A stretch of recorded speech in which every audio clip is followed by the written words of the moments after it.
मुंबई शहर में 3200 करोड़ का ड्रग्स मीरा भाईंदर ने पकड़ा गया। पूरे 8 महीने में 700 करोड़ से ज्यादा का ड्रग्स मुंबई पुलिस ने जब्त किया है। ड्रग्स के मुद्दे पर एक ऐसा नाम जो मुंबई शहर में शबाब पर हुआ करता, जिसने कई जोकरों को उसकी जमीन दिखाने का काम किया, ऐसे मुंबई पुलिस के जाबाज अधिकारी समीर वानखेड़े जी हमारे साथ हैं, जिन्होंने देश के युवाओं को उनके शरीर से नशा दूर करने की हिदायत भी दे डाली।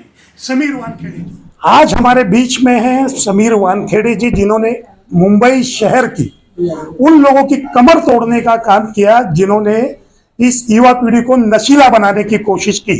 इसके बावजूद पिछले 8 महीने में 700 करोड़ की ड्रग्स मुंबई पुलिस ने जब्त किया है।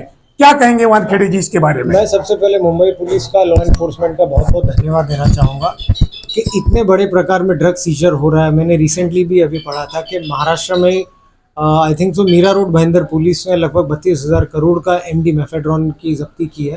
तो बहुत बहुत बधाई है उन्हें। लेकिन एक और चीज़ मैं ये भी कहना चाहूँगा, उनका ध्यान भी आकर्षित लोगों का करना चाहूँगा कि जब इतनी बड़ी क्वांटिटी में ड्रग सीज होता है तो ये समझ लीजिए कि कितना बड़ा डिमांड होगा। जब 32,000 करोड़ या फिर 12,000 किलो सीज होता है तो डिमांड कितना होगा मुंबई में, ये सोच लीजिए। ये तो सिर्फ एक प्रकार का ड्रग्स है, बाकी के भी प्रकार के ड्रग्स है जैसे कि cocaine, MD, math, hydroponic wheat.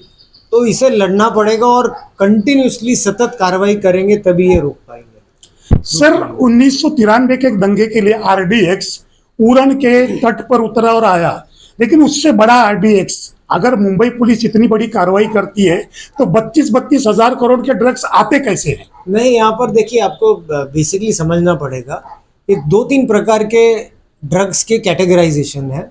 कुछ ऐसे प्रकार के ड्रग्स है जो विदेश से आते हैं, कुछ ऐसे प्रकार के ड्रग्स है जो भारत में अनफॉर्चुनेटली हमारे देश में गलत तरीके से बनते हैं। तो एक ड्रग जैसे कि कोकेन, हाइड्रोपोनिक वीड, हीरोइन, ये बाहर से आते हैं। कुछ प्रकार के ऐसे ड्रग्स है जो यहाँ पर illegal fly bye night factories में बनते हैं, जैसे कि मेफेड्रॉन, मैथ, कुछ प्रीकर्सर, एफिड्रिन, वो यहाँ बनते हैं इलीगल तौर पे। तो ज़रूरी नहीं है कि ये बाहर से हर प्रकार के ड्रग्स आ रहे हैं। सर, हमारे देश की जो युवा पीढ़ी है वो कहीं ना कहीं आपको आइडियल मानती है, तो आप उनको एक संदेश दे दीजिए कि ये जो नशीला पदार्थ है, युवा पीढ़ी कहाँ खड़ी है आज? देखिए, सबसे पहले मैं आपसे ये कहना चाहूँगा कि जो आदर्श शब्द है, आदर्श का मतलब होता है सिर्फ और सिर्फ छत्रपति शिवाजी महाराज, धर्मवीर संभाजी महाराज, BR अम्बेडकर जी, विनायक दामोदर सावरकर। इन्हें आदर्श कहते हैं और इन्हें नायक कहते हैं। आजकल की ज़माने में नायक और हीरो का मतलब जो नाचने और गाने वाले होते हैं या फिर एंटरटेनर्स होते हैं, उनको हीरो के साथ में हम लोग कंफ्यूज कर देते हैं।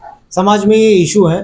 तो रियल हीरो जैसे कि छत्रपति शिवाजी महाराज, BR अम्बेडकर जी, तो ये रियल हीरो होते हैं। तो बच्चों को यही कहना चाहूँगा कि ऐसे हीरोज़ को आदर्श बनाए, कि ना कि जो सिगरेट, वेप, ड्रग्स इसका प्रचार करते हो, प्रसार करते हो।